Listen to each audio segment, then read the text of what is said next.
예수께서 베다니가 한자 시몬의 집에서 식사하실 때한 여자가 매우 값진 순전한 나는 옥합을 가지고 와서 그 옥합을 곁들여 예수의 머리에 부으니 어떤 사람들이 말을 하여 서로 말하되 어찌하여 이 향유를 거기하는가. 이 향유를 300데나리온 이상의 허락 가난한 자에게 줄 수 있었겠보다 하며 그 여자를 실망하니라. 예수께서 이르시되 가만두라. 너희가 왕자의 그를 괴롭게 하느냐. 그가 내게 좋은 일을 하였느냐. 가난한 자들은 항상 너희와 함께 있으니 아무 때나 원하는 대로 도울 수 있거니와 나는 너희와 항상 함께 있지 아니하리라. 그는 힘을 다하여 내 몸에 향기를 부어 내 장례를 미리 준비하였느니라. 내가 진실로 너희에게 이르노니 온 천하 어디서든지 복음이 전파되는 곳에는 이 여자가 행한 일도 말하여 그들을 기억하리라 하시니라.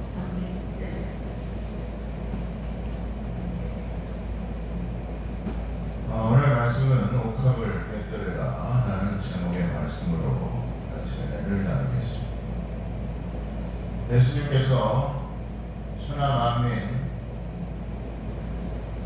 이 어둠의 땅 세상을 구원하시기 위해서 낮고 천한 이 땅에 오셨습니다.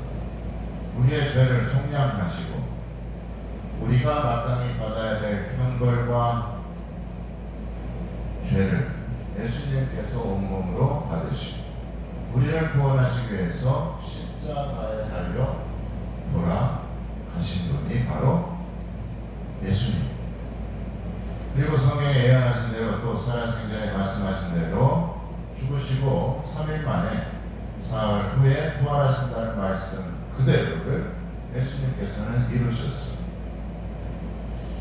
그런데 중요한 것은 이 말씀을 믿고 또 예수님의 죽으심과 또 예수님의 말씀하신 대로 3일 만에 부활하신다는 말씀을 믿고 믿음으로 우리가 헌신한 그러한 적이 있느냐는 것입니다. 오늘 본문에 나온 막달라 마리아는 지금까지 자기 결혼식을 위해서 평생을 준비한 옥합을 깨뜨려서 그 나드 향유를 예수님의 발 앞에 모두 쏟아낸 막달라 마리아의 아름다운 헌신과 믿음을 보면서 우리는 과연 예수님을 위해서 또 예수님의 십자가의 사랑과 은혜에 대하여 얼마나 우리는 감사하고 있으며 얼마나 마음속에 간직하고 있는지를 회조하고 살펴보기를 바랍니다. 한 옥합은 300데나리온이며 당시 1데나리온이 노동자의 하루 품삯에 해당되므로 300데나리온은 얼마입니까? 약 1년치의 연봉과도 같은 값비싼 것이었습니다. 더 나아가 나드 향유의 원료가 되는 나드초의 풀이 453g의 가격이 당시에 100데나리온이었다고 기록되어 있습니다. 이것으로 기름을 짜서 향유를 만들었으므로 100데나리온보다도 훨씬 더 값어치가 있는 약 110배에서 15배 높은 값이라고 추정하고도 있습니다. 그러니까 1000데나리온에서 1500데나리온 정도가 된다는 얘기죠. 그러니 사실 돈으로 환산할 수 없을 만큼 귀하고 가치가 있는 것이었습니다. 당시에 로마나 히브리인들은 귀한 손님을 맞을 때 또 회안을 손님의 머리에 씌울 뿐만 아니라 값비싼 향유를 머리에 붓는 그러한 풍습이 있었습니다. 또한 시신을 장사할 때에도 향유를 발라서 방부 처리를 하는 풍습이 있었죠. 막달라 마리아는 그 누구보다 예수님을 가장 귀한 분으로 여기고 살았던 것이 분명합니다. 그런데 그 모습을 본 가룟 유다는 무슨 말을 합니까? 그렇게 비싼 향유를 낭비했다고 책망했습니다. 여러분, 중요한 것은 관점이 다르고 마음이 다르다는 것을 아셔야 됩니다.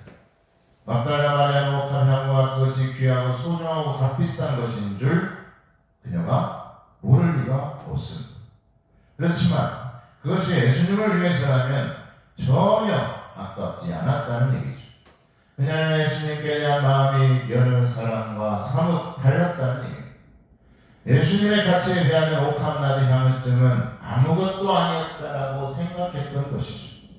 그런데 여기서 우리가 또 주목해야 될 사실은 가룟 유다의 모습을 통해서 과연 가룟 유다의 모습이 내 모습은 아니었는지 생각해봐야 된다니.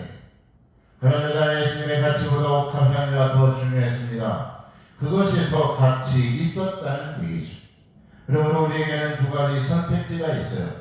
하나는 막달라 마리아가 선택했던 가장 귀하신 예수님을 맞이하기 위한 그 마음과 헌신이 있느냐, 아니면 가룟 유다처럼 세상의 물질과 세상의 사람들의 이목과 관심에 더 초점을 맞추고 살아가느냐, 이 두 가지의 선택지만 있습니다. 여러분은 과연 어느 쪽입니까?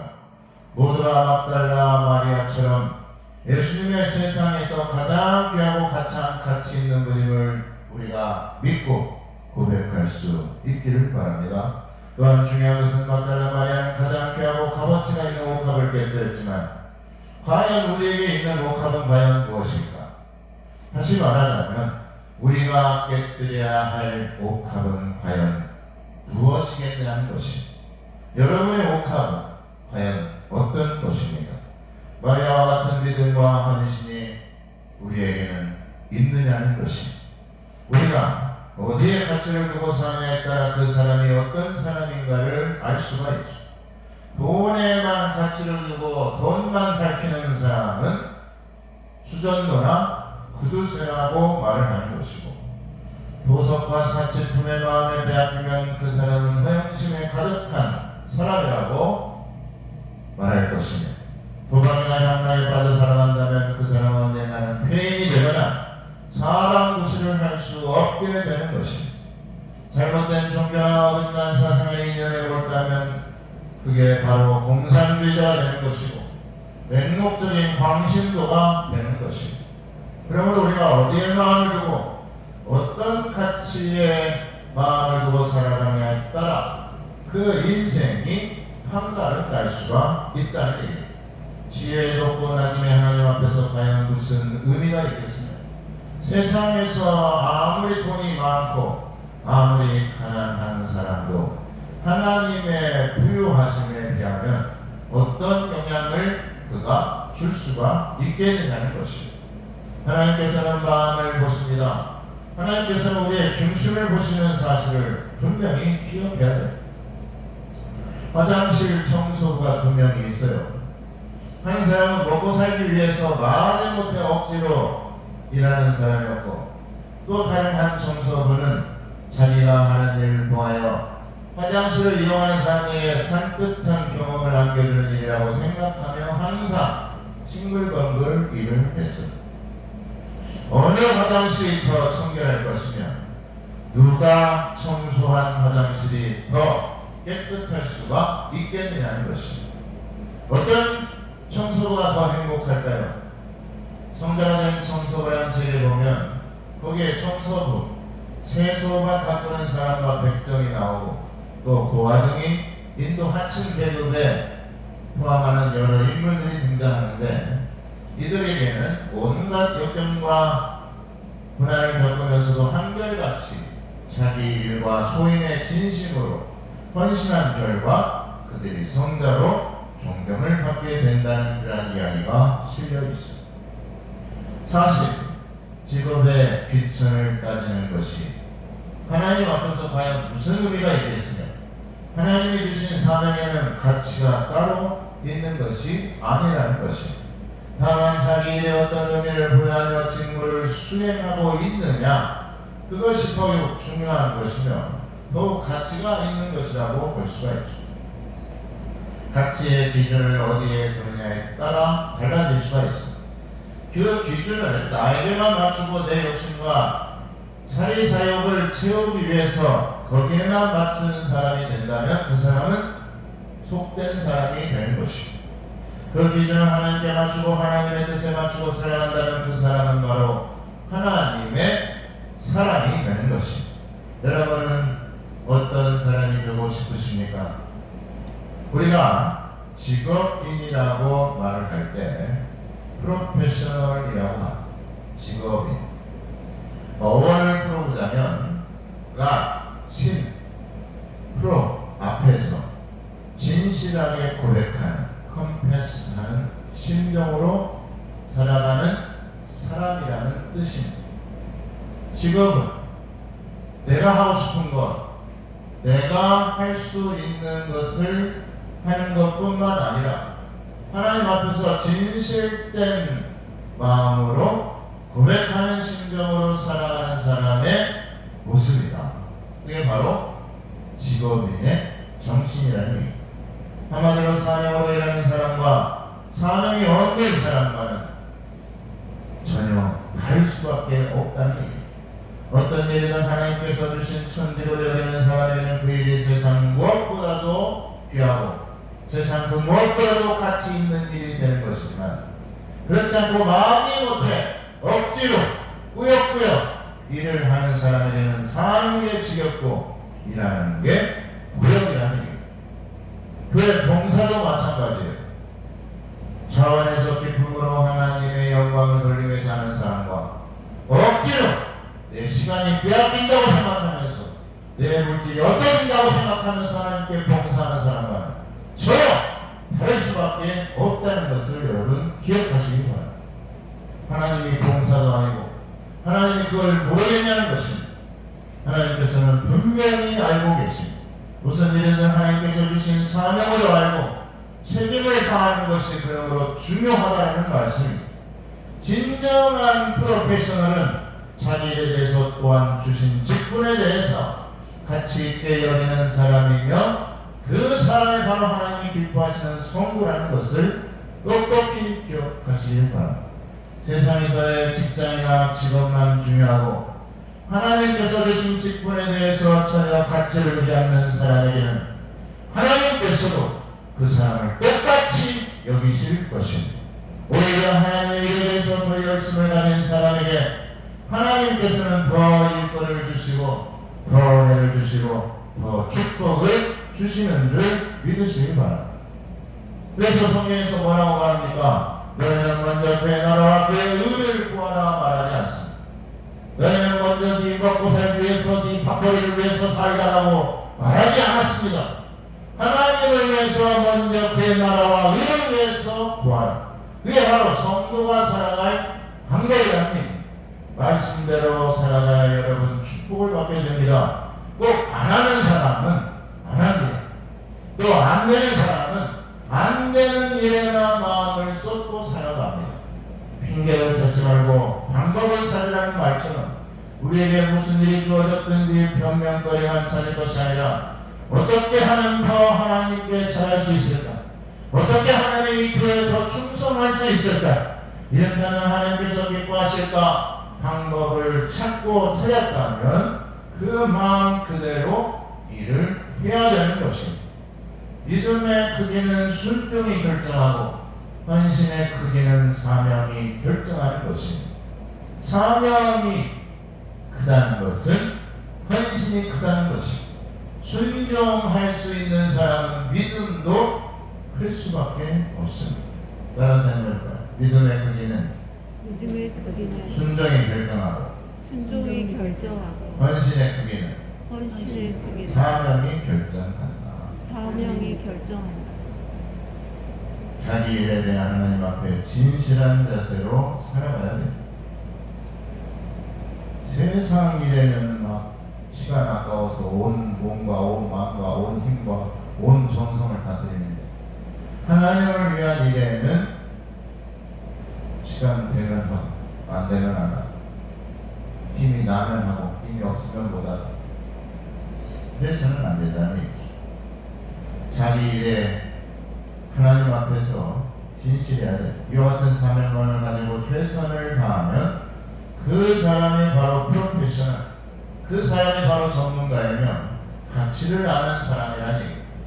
의사가 어떤 분이 자기 은사님이 하던 말씀을 오래 기억하고 있었어요. 그 말이 뭐냐면 전문가 의사, 전문의와 돌팔이 의사, 돌팔이와의 구분은 의술의 차이가 아니라 마음가짐의 차이다라는 말을 항상 기억했습니다.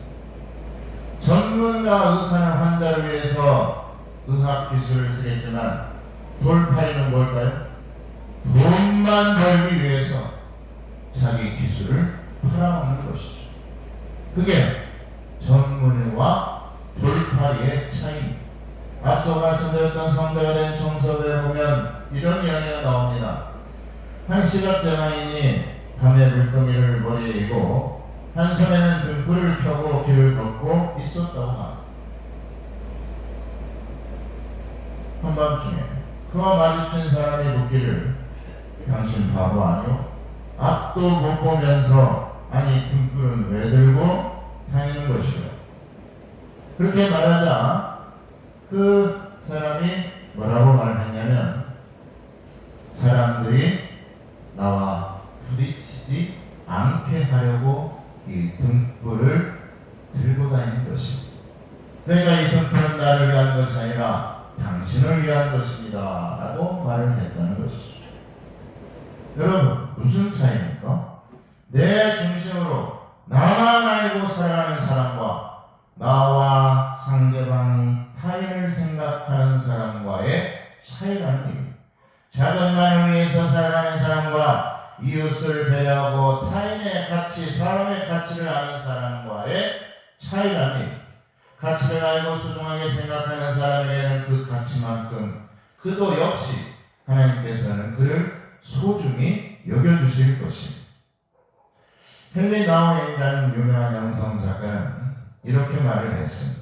당신은 보물을 발견한 사실에 기쁨을 느낄 것입니다.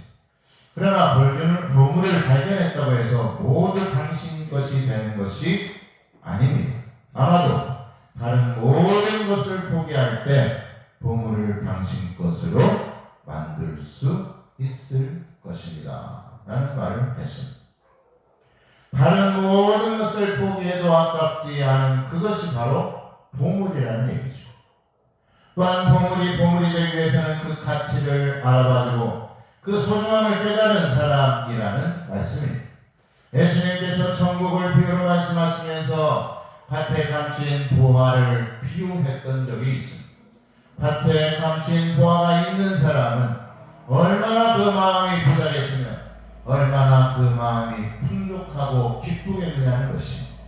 마음에 두근두근 잠도 오지 않을 정도로 잠을 자지 않아도 먹지 않아도 배부르고 흐뭇하지 않겠느냐는 것입니다. 또 웬만한 일에는 웬만큼 어려운 일이 아니면 그냥 대수롭지 않게 너그럽게 넘어갈 수도 있을 것입니다. 마음이 풍족해지지 않겠느냐는 것이죠. 그렇게 천국을 사모하는 자, 천국의 기쁨과 가치를 아는 자는 마치 밭에 그물보화를 감추인 사람과 같다는 얘기. 그런데 반대로 천국의 가치도 모르고 천국에 대한 사모함도 없는 사람이라면 그 사람은 과연 어떻게 살아갈까요? 하루하루가 죽지 못해서 나지 못해서 살아가지 않겠느냐는 것입니다. 오늘도 내일도 전혀 기쁘지도 않고 허무하고 허탈하지 않겠느냐는 것이죠. 그러므로 우리에게 가치를 아는 것이 그만큼 중요하다는 사실을 믿으시기 바랍니다. 첫째로 하나님께 감사하는 삶이 가치 있는 삶이라는 것을 깨달아야 됩니다.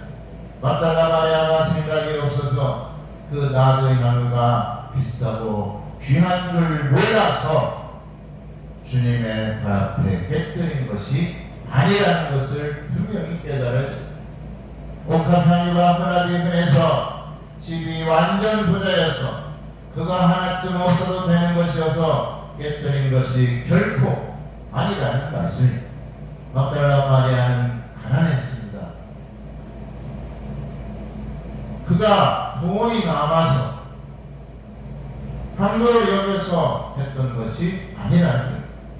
그녀는 평생을 모아온 옥합 향유를 깨뜨렸던 것이 적어도 막달라 마리아는 예수님이 얼마나 귀한 분이고 자신의 삶에 가치가 있는 분인가를 그녀는 깨달았던 것이라는 얘기입니다. 사도 바울이 예수님의 십자가에는 결코 사랑하지 않겠노라. 예수님을 아는 것이 가장 고상하고 가장 귀한 것이 다른 모든 것은 나는 배설물로 여기겠더라고 고백한 것은 바로 예수님께서 세상에 가장 고귀한 분이시고 그 은혜와 사랑에 감사하지 않는 사람이라면 이러한 고백조차도 할 수도 없다는 것을 우리는 어떻습니까? 과연 예수님을 사랑하십니까? 세상에서 가장 가치있고 귀한 분으로 여기시고 사랑하고 계시냐는 것입니다. 그 무엇과도 바꿀 수 없는 은혜를 우리는 깨닫고 살아가고 있습니까? 예수님 앞에 깨뜨린 옥합은 단순한 물질과 값비싼 물건의 가치로 정해질 것이 아니라 자신을 드린 것이고 자신의 시간과 세월과 모든 것을 예수님께 바친 것인 줄 믿으시기 바랍니다. 그런 마음이 바로 하나님을 감동시키는 것입니다. 이 여인이 한 것을 복음이 전해지는 곳마다 기념하라고까지 주님께서 말씀하고 계십니다. 표본이 된 것입니다. 이렇게 한 것을 하나님께서 가장 기뻐하는 것이라고 말씀하시는 것이죠. 감사가 없는 사람에게는 어떠한 보상도 어떠한 축복도 아무 의미가 없다는 것입니다. 감사함으로 드리는 사람이 하나님께서도 후히 되어 흔들어 넘치도록 채워주시는 줄 믿으시기 바랍니다. 둘째로 옥합을 깨뜨리는 것은 바로 나를 깨뜨리는 것입니다. 세상의 욕심과 나의 만용과 교만을 깨뜨려야 된다는 얘기입니다. 순종이 아니면 믿음도 없는 것입니다. 다른 사람 해볼까요? 순종이 아니면 믿음도 없다. 믿음도 없다. 순종은 믿음을 각성시키고 교만을 무너뜨립니다. 교만한 사람이 순종할까요? 안 합니다. 믿음이 없는 사람이 과연 순종할 수 있을까요? 경상도 말로 택도 없는 말이다. 택도 없다. 믿음이 없고 순종이 없으면 안 돼요. 순종이 아니면 믿음도 없는 것. 순종은 믿음을 각성시키고 교만을 내려놓게 합니다. 순종이 없는 믿음은 여러분 열매가 없어요. 열매가 없는 마음은 어떻게 된다고 했습니까? 밖에 어려워집니다. 불쏘시개밖에 안 돼요. 열매를 맺어야 그게 나무 아닙니까? 그러므로 순종은 죽기까지 순종하는 것이 순종이다. 하나님의 길이 땅에 떨어져 죽어야만 많은 열매를 맺는다라고 주님께서 말씀하신 것처럼 나를 버릴 때 내 안에 예수님으로 가득 채워질 때 그 안에서 순종이 나올 수가 있고 그 안에서 진정한 믿음이 나올 수가 있습니다. 왜냐하면 예수님 같은 믿음, 예수님 같은 순종을 우리가 본받아야 되는 것 아닙니다.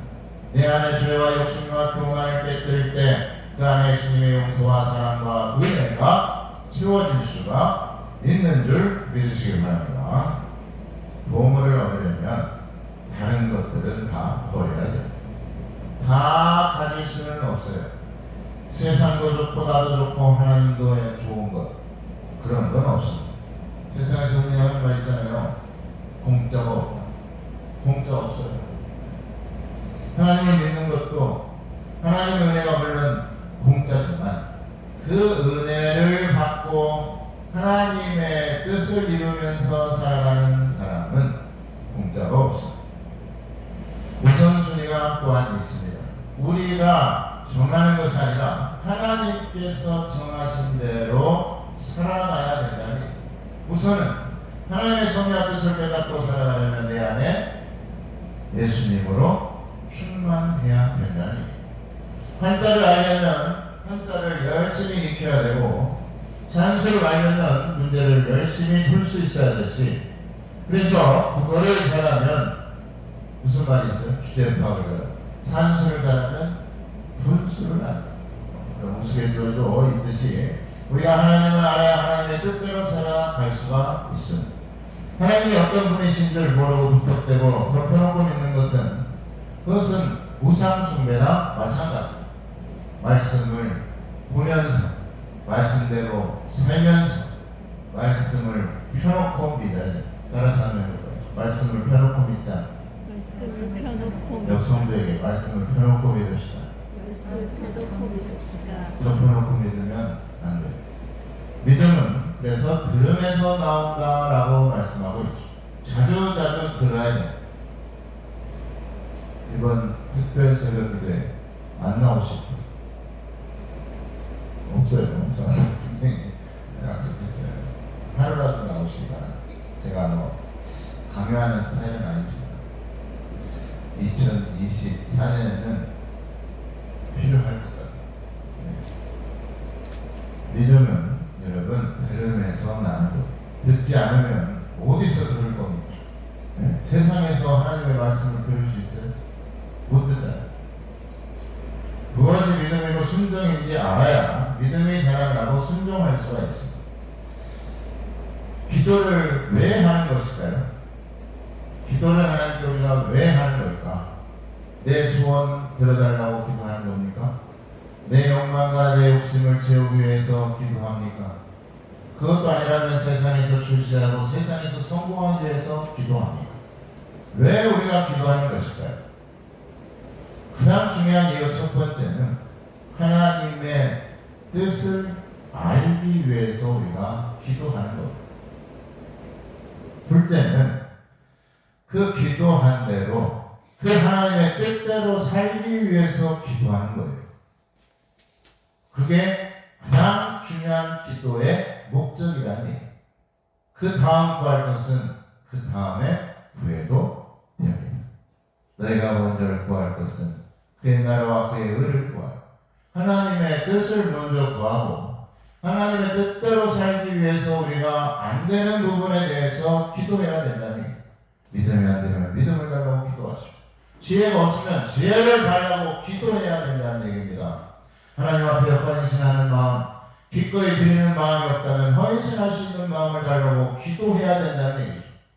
그저 내 밥벌이 먹기 살기 위해서 그냥 내가 살기 위해서 기도하고 내 자식을 위해서 기도하고 내가 살기 위해서 기도하고 자기 소원과 욕심만을 위해서 기도하는 것은 완전 저차원적인 기도. 3살짜리도 그런 기도는 할 수 있어. 네, 3살짜리. 어떤 분들은 기도를 하는데 그 기도를 듣다 보면 다 허공에 메아리와 같은 기도를 하고 있는 경우가 있어요. 왜냐하면 그 기도에 하나님의 뜻이 없거든. 그런 기도는 하나님의 뜻대로 살기 위한 기도가 아니라는 얘기입니다. 그 기도에는 진심이 없으면 전혀 믿음이 묻어나지 않는 기도라는 얘기입니다. 기도를 들으시는 분은 여러분 허공이 아닙니다. 천지 만물을 지으신 하나님이십니다. 허공에 기도하는 것처럼 우리가 기도해서는 안 된다는 얘기죠. 시간이 맞대오려고 하나님 앞에 얼굴도장 찍으려고 기도하러 나와서는 안 된다는 얘기입니다. 하나님은 거짓이 없으시고 진실하신 분이십니다. 그러니 우리가 기도할 때 거짓으로 마음에도 없는 그러한 마음으로 중얼중얼 의미 없는 너스레를 떠는 기도는 그만두어야 됩니다. 또한 진실하게 살아가기 위해서는 거짓 없이 살아가기 위해서 우리가 기도해야 되는 겁니다. 중요한 것은 기도한 대로 우리가 살아가야 된다는 얘기죠. 기도한 대로 거룩하게 살기 위해서는 나를 죽이고 내 안에 예수님이 내 삶의 주인이 되어야 되는 것입니다. 참된 회개, 참된 변화가 뭡니까? 여태까지 이제까지는 내가 내 중심으로 세상을 살아갔지만 예수님을 믿고 예수 믿고 난 후에 변화된 삶은 예수님이 나의 삶의 주인이 되는 것이 변화된 삶이고 그게 바로 회개라는 것입니다. 내가 하고 싶은 대로 내가 원하는 대로 살아가는 것이 아니라 하나님이 기뻐하시고 하나님께서 원하시는 대로 살아가는 것이 바로 변화된 삶의 모습이라는 얘기입니다.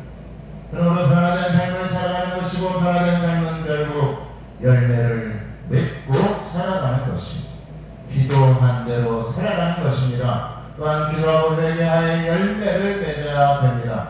열매가 없으면 그 나무는 도끼에 찍혀 불에 살려질 것이다 라고 세례요한은 경고한 바가 있죠. 그러므로 내 안에 욕심과 거짓과 죄를 깨뜨려버리고 내 안에 신의 평안과 기쁨이 임할 때 하나님의 가치 있는 백성과 하나님의 자녀로 살아갈 수 있게 되는 줄 믿으시기 바랍니다. 마지막 세 번째로 내게 있는 옥합을 깨뜨릴 때 하나님의 은혜와 축복이 따라오게 되는 것입니다. 옥합은 나에게 가장 가치 있고 가장 소중하고 가장 귀한 것을 말하는 것입니다. 그것이 무엇일까요? 돈이라면 세상에서 흥청망청 쏟아지는 그런 돈이 아니라 돈이라 할지라도 하나님께 구별되고 하나님께 선별된 물질, 헌금을 말하는 것입니다. 그러니까 옥합은 하나님께 드려진 것입니다. 내 물건이 아닙니다. 내 소유가 아니라는 것입니다. 하나님께 드려지는 그건 아무리 속된 것도 성스러운 것이 됩니다. 하나님의 선물이 되는 것이죠. 그게 바로 옥합인 것입니다. 강도가 빼앗은 돈과 정직하게 땀 흘려 번 돈과 그 가치는 과연 어떤 차이일까요? 같을까요? 다를까요? 어떤 게 더 가치가 있겠냐는 것입니다. 하나님께 드려질 옥합 향유는 하나님만을 위해서 드려지는 하나님께 드려진 선물이라는 대하는 것입니다. 하나님께 드려진 것은 바로 선물인 것이죠. 내 돈이 아닙니다. 하나님께 드려진 헌금은 내가 관여할 문제가 아니라는 얘기입니다. 하나님께 영광이 되어야 되는 것이죠. 그 옥합은 내 영광이나 내 심술이 거기에 들어가서는 안 된다는 얘기입니다. 온전한 드림이 될 때 하나님께서는 우리의 헌신을 온전하게 받으시고 축복해 주시고 우리가 결코 잊지 말아야 될 것은 인색하거나 마지 못해 억지로 드리는 것은 하나님께서 받지 않으신다는 것입니다. 100만원을 드려도 1000만원을 드려도 인색하게 마지 못해 등 떠밀어서 드리는 것은 하나님께서 인정하지 않는다는 얘기입니다.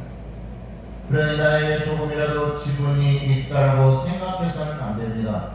우리에게는 하나님께 드려진 것에 대해서는 권한이 없는 것입니다. 우리는 그저 관리하고 우리는 그저 청지기의 정신으로 하나님의 뜻을 위해서 쓰여지기를 기도할 뿐이라는 얘기죠. 하나님께 드려진 것은 하나님의 뜻을 위해서 하나님의 일을 하기 위해서 쓰여져야 되는 것입니다. 그러므로 가장 가치 있는 것은 하나님께 드려진 것은 내 소유가 아니라 내 지분이 있는 것이 아니라 모든 것이 하나님의 것이라는 신앙 고백 위에 드려져야 된다니 빚거리 막달라 마리아처럼 평생 모아온 결혼 자금을 다 예수님을 위해서 쓴 것처럼 그 마음으로 하나님께 드리는 것이 바로 헌신이며 그게 바로 믿음이며 그게 바로 하나님께 드리는 마음의 자세라는 얘기. 그것이 하나님께서 마음을 보시고 우리에게 그러므로 한없는 은혜와 축복을 채워 주시는 분이신 줄 믿으시기를 예수님의 이름으로 축원합니다. 기도하겠습니다.